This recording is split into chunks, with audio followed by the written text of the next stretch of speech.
the account that is an asset account, like this one, supplies, then it means the company uses the asset method. However, if the company at initial recognition uses the expense account, like this one, supplies expense, then it is understood that the company preferred to use the expense method. So again, that is our initial recognition. So we will continue. As stated in the problem also, at the end of the period, only 4,000 worth of supplies remain. So that is the critical point now, because what we need now is our adjustment, and we have to make adjustment for asset method and for expense method. Of course, I have to make this a point that at initial recognition, there will only be one method used, either asset or expense. I just showed both in order to make it clear as to how we are going to recognize it at initial recognition under either methods, and also as to how we make adjustments under either methods. But again, we will not record the same transaction as both supplies cash 20 and supplies expense cash of 20. We will only use either of the two. So it's up to the company as to what method it is going to use. So now we proceed to adjustments. Now, if the asset method is used, we have to be able to make an adjustment entry here. If the company used this one, then of course we must also be able to make the proper adjustments here. So before we are going to make adjustments, we have to make an analysis first of what happened.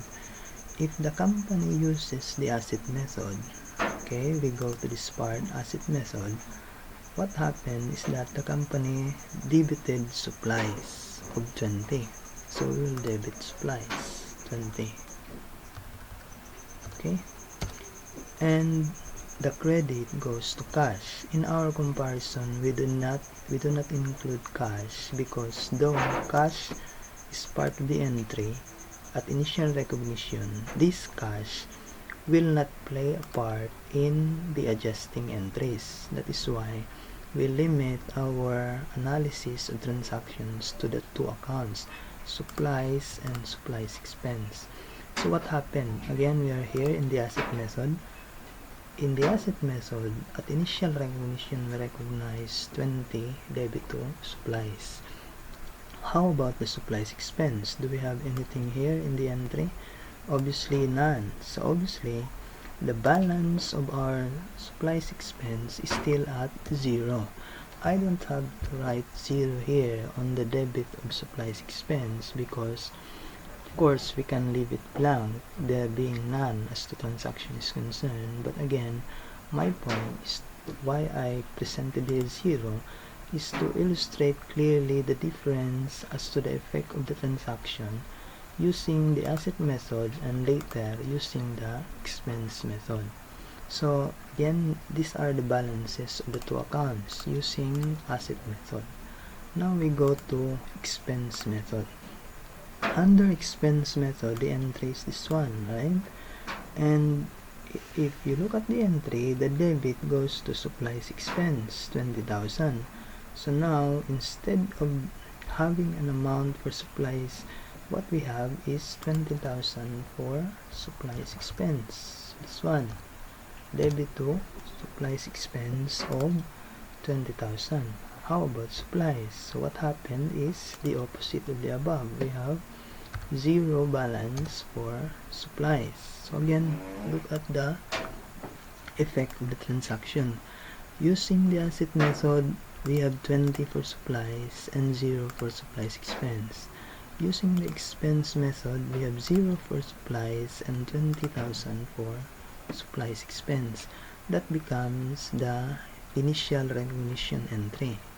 So now we go back to our transaction. We have here, at the end of the period, only 4,000 worth of supplies remained. So if that is the case, if 4,000 is what remained, then clearly the 4,000 is the unused portion. So we go here. Unused portion is 4,000.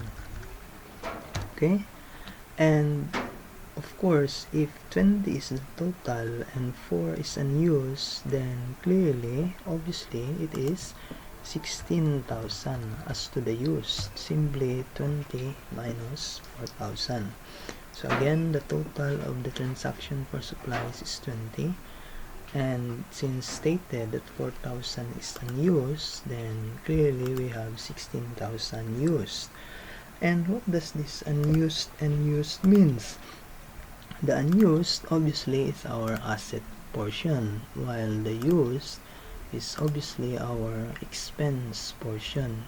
So what does this asset or unused or expense portion have to do with our adjustment? Obviously, the unused portion represents